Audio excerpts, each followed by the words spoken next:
من ابدا علی حبیبک خیر الخلق کلہم اعوذ باللہ من الشیطان الرجیم بسم اللہ الرحمن الرحیم فتلقى آدم من ربہ کلمات فتاب علیہ۔ تو حضرت آدم علیہ السلام نے اپنے رب سے کچھ کلمات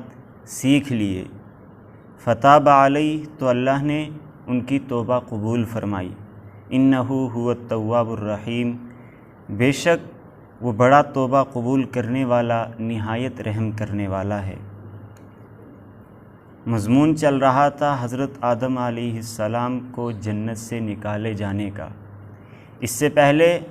ان کی لغزش، شیطان کے وسوسے اور ان کو دنیا میں بھیجے جانے کا تذکرہ ہوا۔ اب یہاں سے ان کی توبہ کا تذکرہ کیا جا رہا ہے کہ انہوں نے اپنی غلطی کا اعتراف کیا کہ مجھ سے غلطی ہوئی ہے، اے اللہ میں معافی چاہتا ہوں۔ اور حضرت آدم علیہ السلام اتنے معصوم جنتی انسان کی جنت میں رہنے والے ہیں، کبھی کوئی گناہ سرزد نہیں ہوا تھا، اور اتنے نرم دل، اچانک سے اللہ تعالیٰ کی طرف سے ان کو ڈانٹ ڈپٹ ہوئی، گھبرا گئے، فوراً اللہ تعالیٰ سے معافی مانگنے لگے۔ لیکن معافی مانگنے کا طریقہ بھی اس وقت ان کو نہیں آیا، یعنی اتنے وہ اپنے اس لغزش پر شرمسار ہو گئے، گھبرا گئے کہ کیا الفاظ ادا کرنے ہیں، اللہ سے کس طریقے سے معافی مانگنی ہے۔ زبان سے یہ الفاظ بھی جاری نہیں ہو رہے ہیں، لیکن چونکہ اللہ تعالیٰ دلوں کے حالوں کو بھی جاننے والا تھا، اللہ تعالیٰ نے ان کی اس کیفیت کو دیکھا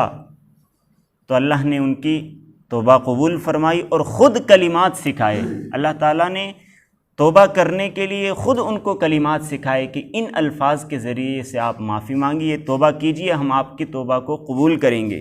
اسی کا یہاں سے ذکر ہے کہ فَتَلَقَّى آدَمُ مِن رَبِّهِ کلمات، آدم علیہ السلام نے اپنے رب سے کچھ کلمات سیکھ لیے، توبہ کرنے کے لیے کچھ کلمات سیکھے اور اللہ نے ان کو سکھلائے۔ کون سے کلمات تھے؟ سورہ اعراف میں اس کا ذکر ہے کہ قَالَ رَبَّنَا ظَلَمْنَا أَنفُسَنَا وَإِن لَّمْ تَغْفِرْ لَنَا وَتَرْحَمْنَا لَنَكُونَنَّ مِنَ الْخَاسِرِينَ۔ جب حضرت آدم علیہ السلام کو غلطی کا احساس ہوا، اللہ کی طرف سے سزا کا تعین کر دیا گیا، فوراً معافی مانگی اور اللہ ہی کی طرف سے کلمات سکھائے گئے، ان کلمات کے ذریعے سے معافی مانگ رہے ہیں کہ اے ہمارے رب، ظلمنا انفسنا، ہم نے اپنے آپ پر ظلم کیا، اپنی جانوں پر ظلم کیا، اگر تو ہماری مغفرت نہ کرے گا، وترحمنا، اور ہم پر رحم نہ کرے گا، لنکونن من الخاسرین، ہم تو نقصان اٹھانے والوں میں سے ہو جائیں گے، گھاٹے والوں میں سے ہو جائیں گے، لہٰذا ہمیں معاف کر دیجئے۔ اللہ نے فوراً ان کی توبہ قبول کی، ان کی معافی کا یہاں پر ذکر کیا جا رہا ہے۔ اور ایک اور بات، یہاں پر حضرت آدم علیہ السلام کی معافی اور توبہ کرنے کا ذکر ہے، حضرت حوا کی توبہ کا ذکر نہیں ہے۔ لیکن سورہ اعراف میں جو یہ میں نے آیت پڑھی، قَالَ رَبَّنَا ظَلَمْنَا أَنفُسَنَا، وہاں پر تثنیہ کا صیغہ ہے، یعنی دونوں نے کہا، قالا، دونوں نے کہا کہ ہم نے اپنے جانوں پر ظلم کیا ہے۔ تو اس سے پتہ چلا کہ توبہ کرنے اور توبہ قبول ہونے میں حضرت آدم علیہ السلام کے ساتھ حضرت حوا بھی شریک تھیں، ان کی بھی اسی طریقے سے توبہ قبول کی گئی جیسے حضرت آدم علیہ السلام کی توبہ قبول ہوئی۔ فَتَلَقَّى آدَمُ مِن رَبِّهِ کلمات، تو حضرت آدم علیہ السلام نے اپنے رب سے کچھ کلمات سیکھ لیے، فتاب علیہ، اللہ نے ان کی توبہ قبول کی۔ انہ هو التواب الرحیم، اور اللہ کیوں نہ توبہ قبول کرتا، وہ تو بڑا توبہ قبول کرنے والا ہے، الرحیم، رحم کرنے والا ہے۔ اور اپنے نبی، اپنے پیارے فرد و بشر کہ جس کو سب سے پہلا انسان بنایا کائنات کا، جس کے ذریعے سے کائنات میں نسلوں کا اور ذریتوں کا پھیلاؤ ہونا تھا، کہ ذریت در ذریت آنے والی تھی، اور سب کے باپ حضرت آدم علیہ السلام ہیں، ان کو کیوں نہ معاف کرتے؟ جب انہوں نے معافی کا ذکر کیا اور معافی کی درخواست کی، اللہ نے ان کو معاف کر دیا۔ لیکن معاف کرنے کے باوجود دنیا ہی میں رہنے کا ان کو حکم ملا کہ اب تم نے جو غلطی کی ہے اس کی سزا یہ ہے کہ تم کو دنیا میں رہنا ہے۔ معاف تو ہم نے کر دیا، لیکن اس کے باوجود تم دنیا میں ہی رہو گے، وہی تمہارا اب ٹھکانہ ہے۔ اس کی دوسری وجہ یہ ہے کہ اللہ تعالیٰ نے اس میں کچھ حکمتیں اور مصلحتیں مضمر رکھی تھیں کہ حضرت آدم علیہ السلام کو دنیا میں کیوں رہنا ہے، کیونکہ ان کے سپرد کچھ کام کیے جانے ہیں، بہت ساری ذمہ داریاں ان کو دی جائیں گی، اور ایک اور کائنات وجود میں آنے والی تھی کہ اس سے پہلے صرف ملائکہ اور جنات ہیں، اب نوع انسان کو بھی یہاں پر دنیا میں بسانا ہے، جنات اور فرشتوں کے بعد انسانوں کو بھی وجود بخشنا ہے، اس لیے حضرت آدم علیہ السلام کو دنیا ہی میں رہنے کا حکم دیا۔ قلنا، ہم نے کہا، اہبطوا منہا، تم یہاں سے اتر جاؤ، جمیعاً، سب کے سب یہاں سے اتر جاؤ۔ سارے کے سارے کون ہیں؟ یہاں تو دو ہی ہیں، حضرت آدم علیہ السلام اور حضرت حوا، لیکن ان کے ساتھ ان کی ذریت کو بھی یہی حکم تھا کہ تمہارے بعد جو تمہاری نسل آنے والی ہے، تمہاری ذریت آنے والی ہے، سب کے سب اب دنیا میں ہی رہیں گے، جنت میں کوئی نہیں رہے گا۔ جس طریقے سے تم یہاں پر سکونت پذیر تھے، تم کو نکال دیا گیا، اسی طریقے سے اب جو تمہارے بعد نسلیں آنے والی ہیں ان کو بھی گویا جنت سے نکال کر دنیا میں بسا دیا گیا۔ اس لیے کہا یہاں پر قلنا اہبطوا، ہم نے کہا اہبطوا، اتر جاؤ، منہا، یہاں سے، جمیعاً، سارے کے سارے، فَإِمَّا يَأْتِيَنَّكُم مِّنِّي هُدًى، تو اگر ہو یہ بات، یأتینکم، آئے تمہارے پاس، منی، میری جانب سے، ہدن، ہدایت، فمن تبع ہدایا، تو جو میری ہدایت کے پیچھے چلے گا، فلا خوف علیہم ولا هم يحزنون، نہ ان پر کوئی خوف ہوگا اور نہ ہی وہ غمگین ہوں گے۔ حضرت آدم علیہ السلام کی توبہ قبول ہو گئی، کیوں؟ انہوں نے شرمندگی کا اظہار کیا، اللہ تعالیٰ سے معافی کی درخواست کی، اللہ نے معاف کر دیا، اور کچھ کلمات، خاص کلمات سکھلا دیے جس کے ذریعے سے معافی انہوں نے طلب کی، اللہ نے معاف کیا، اور ساتھ میں تمام نوع انسانی کو یہ سکھلا دیا کہ اگر تم سے کوئی غلطی ہو جائے، تم سے لغزش ہو جائے، اللہ تعالیٰ سے کس طریقے سے معافی مانگنی ہے۔ جو یہ کلمات اللہ کے نیک بندے نے، اللہ کے پیغمبر نے اپنے زبان سے ادا کیے ہیں اور اللہ نے ان کی زبان سے جاری کیے ہیں، آپ بھی ان کلمات کو لیجئے، ان کلمات کے ذریعے سے اللہ سے معافی مانگیے، اللہ ضرور معاف کریں گے۔ اور ساتھ میں کچھ شرائط بھی ہیں، علماء نے توبہ قبول ہونے کی 4 شرطیں لکھی ہیں کہ اگر یہ 4 شرطیں پائی جا رہی ہوں تبھی آپ کی توبہ قبول ہوگی۔ کیا شرائط ہیں؟ سب سے پہلے تو یہ ہے کہ جس گناہ کی آپ معافی طلب کر رہے ہیں، جس گناہ کی توبہ کر رہے ہیں، اس گناہ کا احساس ہونا چاہیے، اس پر آپ کو شرمندگی ہونی چاہیے، افسوس ہونا چاہیے، آپ غمزدہ ہونے چاہیے، آپ کا دل دکھوں کے مارے پریشان ہونا چاہیے، تب جا کر آپ کا گناہ معاف ہوگا۔ ورنہ آپ معافی بھی مانگ رہے ہیں اور آپ کو احساس ہی نہیں ہے کہ میں نے کوئی گناہ کیا ہے، تو یہ تو پھر سرسری ہو گیا، وقت گزاری ہو گئی، معافی نہیں ہے۔ سب سے پہلی شرط کیا بیان کی کہ جو گناہ ہوا ہے اس پر شرمندگی ہونی چاہیے، اس پر افسوس ہونا چاہیے۔ دوسری شرط یہ ہے کہ زبان سے استغفار کرے، زبان سے استغفار کے الفاظ ادا کرے اور اللہ سے استغفار کرتے ہوئے معافی مانگے۔ تیسری شرط یہ ہے کہ آئندہ نہ کرنے کا پختہ عزم ہو۔ توبہ قبول ہونے کی تیسری شرط علماء نے کیا لکھی ہے کہ آئندہ نہ کرنے کا پختہ عزم ہو، یہ عزم و ہمت کے ساتھ وہ ارادہ کرے کہ جو غلطی ہو گئی ہے اب دوبارہ نہیں کروں گا، جو گناہ ہوا ہے میں ابھی سے توبہ کرتا ہوں، ابھی سے ارادہ کرتا ہوں، میں چھوڑتا ہوں اس گناہ کو، آئندہ مجھ سے کبھی یہ سرزد نہیں ہوگا۔ پکا ارادہ ہونا چاہیے، ورنہ توبہ بھی کر رہا ہے اور دل میں یہ ارادہ ہے کہ اگر دوبارہ ہو گیا تو چلو پھر سے توبہ کر لیں گے، یا پھر پکا ارادہ نہیں ہے اس کا گناہ کو چھوڑنے کا، سوچتا ہے ابھی توبہ کر لیتا ہوں کل پھر گناہ کر لوں گا، تو ایسی صورت میں اس کی توبہ قبول نہیں ہوگی۔ اور چوتھی شرط یہ ہے کہ اگر اس سے کوئی ایسی غلطی ہوئی ہے جس کا ازالہ ممکن ہو، مثال کے طور پر نمازیں چھوڑی ہیں تو نمازوں کی قضا کرے، روزہ چھوڑ دیا ہے روزے کی قضا کرے، اسی طریقے سے کسی کو پریشان کیا ہے، کسی کو تکلیف پہنچائی ہے، اس سے معافی مانگ لے۔ تو اگر ان کا ازالہ ممکن ہو، جس حد تک ممکن ہو اس حد تک اس ازالے کو ادا کرے۔ جیسے میں نے مثال دی کہ اگر نمازیں پڑھ سکتا ہے، قضا کر سکتا ہے تو ان کی قضا کر لے گا، اس کے بعد جا کر یہ گناہ معاف ہوگا۔ لیکن اگر کوئی ایسا گناہ ہے کہ جس کا کوئی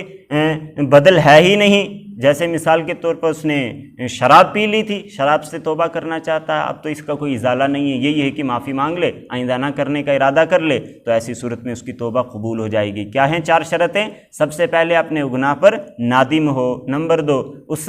استغفار کو اپنی زبان سے ادا کرے، نمبر 3 آئندہ نہ کرنے کا پختہ عزم ہو، اور نمبر 4 اگر اس گناہ کا کچھ ازالہ ممکن ہو تو اس ازالے کو ادا کرے، گناہ کا ازالہ کرے، اس کے بعد اللہ سے معافی مانگے تو اللہ اس کی معافی کو اور اس کی توبہ کو ضرور قبول فرمائیں گے۔ اور حضرت عائشہ رضی اللہ عنہا سے روایت ہے، اللہ کے حبیب صلی اللہ علیہ وسلم نے فرمایا ان العبد اذا اعترف ثم تاب تاب اللہ علیہ، کہ جب بندہ اپنے گناہ کا اعتراف کرے پھر اللہ سے توبہ کرے، اللہ اس کی ضرور توبہ قبول کرتے ہیں۔ اعتراف کرنے کا مطلب مان رہا ہے کہ مجھ سے غلطی ہوئی ہے، مجھ سے گناہ ہوا ہے، اللہ اس کی توبہ کو قبول کریں گے۔ اور توبہ کے قبول ہونے کا بھی وقت ہے، حدیث میں ہے کہ ان اللہ یقبل توبۃ العبد ما لم یغرغر، کہ اللہ بندے کی توبہ کو قبول کرتے ہیں جب تک کہ غرغرے میں نہ پہنچ جائے، نزا کی حالت میں نہ پہنچ جائے، یا پھر سورج مغرب سے نہ طلوع ہو جائے۔ تو اگر سورج مغرب سے طلوع ہو جاتا ہے یعنی قیامت قائم ہو جاتی ہے، یا پھر بندہ مرنے لگا اور نزا کی کیفیت اس پر طاری ہو گئی، اب اس کو فرشتے نظر آ رہے ہیں، دوسرے جہاں کا منظر دکھ رہا ہے، اب وہ معافی مانگتا ہے کہ اللہ میری معافی، اب میں معافی مانگتا ہوں، توبہ کرتا ہوں، اب اس کی توبہ قبول نہیں ہوگی۔ اس سے پہلے دنیا میں وہ توبہ کر لیتا ہے، اللہ اس کی توبہ کو قبول کریں گے۔ تو یہاں پر اب ذکر کیا جا رہا ہے کہ حضرت آدم علیہ السلام کی غلطی کی وجہ دنیا میں بھیج دیا گیا، لیکن اس سے پہلے بھی یہی الفاظ یہاں پر بیان کیے گئے تھے، اہبطوا، یہاں سے نکل جاؤ، بعضکم لبعض عدو، اس حال میں کہ تم میں سے بعض کے دشمن ہیں۔ اب دوبارہ سے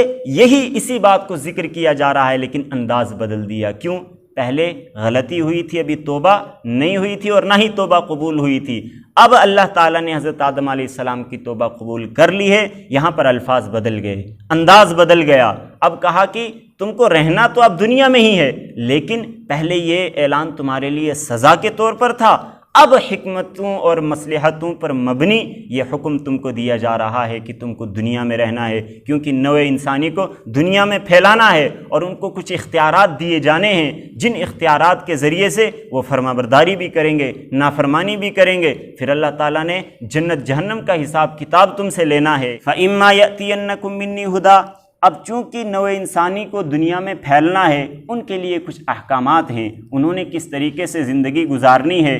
اس طریقے کو بیان کیا جا رہا ہے۔ فَإِمَّا يَأْتِيَنَّكُمْ، تو جب یہ ہو کہ تمہارے پاس آ جائے ہماری جانب سے ہدایت، اب جو لوگوں کو دنیا میں بھیجا جائے گا، حضرت آدم علیہ السلام کی نسل پھلے گی پھولے گی،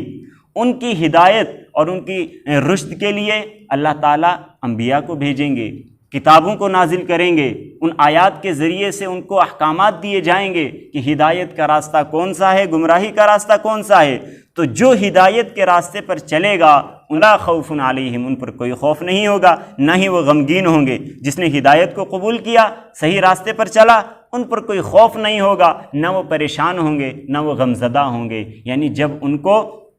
ان کے نامہ اعمال ہاتھ میں دیے جائیں گے، قیامت قائم ہو جائے گی، وہ اپنے اعمال کو دیکھ لیں گے، اس دن وہ پریشان نہیں ہوں گے، وہ خوش و خرم ہوں گے، کیونکہ ان کے اعمال کا ان کو صلہ مل رہا ہوگا، ان کے اعمال کے بدلے میں ان کو جنت کا داخلہ نصیب ہو رہا ہوگا، لہٰذا وہ نہ غمزدہ ہوں گے، نہ ہی قیامت کی ہولناکیوں اور قیامت کی سختیوں سے وہ گھبرا رہے ہوں گے۔ فلا خوف، نہ ان پر کوئی خوف ہوگا، ولا هم يحزنون، نہ وہ غمگین ہوں گے۔ اور دوسرا طبقہ ہے ایک، کون ہے؟ والذین کفروا، اور جن لوگوں نے کفر کیا، وکذبوا بآیاتنا، اور ہماری آیتوں کو جھٹلایا، اولئک اصحاب النار، وہ جہنمی ہیں، ہم فیہا خالدون، وہ ہمیشہ ہمیش اس میں رہیں گے۔ حضرت آدم علیہ السلام کی غلطی اور ان کی توبہ کا ذکر کرنے کے بعد کہا کہ حضرت آدم علیہ السلام کے بعد ایک ان کی پوری نسل آنے والی ہے،